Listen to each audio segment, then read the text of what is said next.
Hey guys, welcome back to Mehnu channel. ചെറിയൊരു reacting video ആയിട്ടാണ്. Tension അടിക്കാനുള്ളൊരു ടൈമല്ല എൻ്റെത്, ബോധ്യപ്പെടുത്താനുണ്ട്. അപ്പോൾ തൻസിക്കാൻ്റെ അടുത്ത് തൻസിക്കാൻ്റെ കാര്യം ചോദിച്ചാൽ മതി, അല്ലെങ്കിൽ നമ്മളെക്കുറിച്ച് ആൽബത്തിലുള്ള കാര്യം കുട്ടിയോ ചേച്ചിയോ ആൻറ്റിയോ ആരെങ്കിലും ആവട്ടെ, നമ്മളെ നേരിട്ടൊന്ന് ചോദിച്ചോട്ടെ.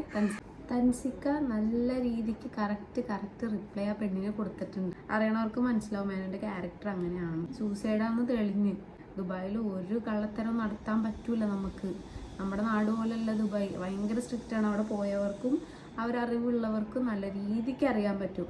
സ്റ്റോറി ഇട്ട് ലൈവ് ഇട്ടെന്നും പറഞ്ഞുകൊണ്ട് കുറേ പേര് പറയണ്ടേ, അതല്ല ഞങ്ങൾ കണ്ടേ കൊണ്ട് മാത്രമാണ് ഞങ്ങൾക്ക് അവിടെ വന്നിട്ട് അവരെ ഹെൽപ്പ് ചെയ്യാൻ പറ്റും. അപ്പോൾ കാര്യം അറിയാണ്ട് കുറേ പേര് പറയുന്നുണ്ട്. ഞാൻ ഇത് കണ്ടപ്പോൾ എനിക്ക് നല്ല ദേഷ്യം വന്നിട്ട് ഞാൻ മേനോന് ഇത് അയച്ചു കൊടുത്തിട്ട് പറഞ്ഞു, മേനോ ഞാൻ ഇതിനു വേണ്ടി റിയാക്ട് ചെയ്യും. എവിടെയെങ്കിലും പറഞ്ഞിട്ടുണ്ട് ഈ സംഭവങ്ങൾ മാറ്റി നിർത്തണം. ഇപ്പം നെഗറ്റീവ് കാണാനും നെഗറ്റീവിന് റിയാക്ട് ചെയ്യാനും അത് കാണാൻ വേണ്ടി കുറേ പേരുണ്ടാവും. ഇതിനെ ബാലൻസ് ആയിട്ട് ഞാൻ കുറേ കാര്യങ്ങളും കൂടി നിങ്ങൾക്ക് വെളിപ്പെടുത്താൻ താല്പര്യപ്പെടുന്നു.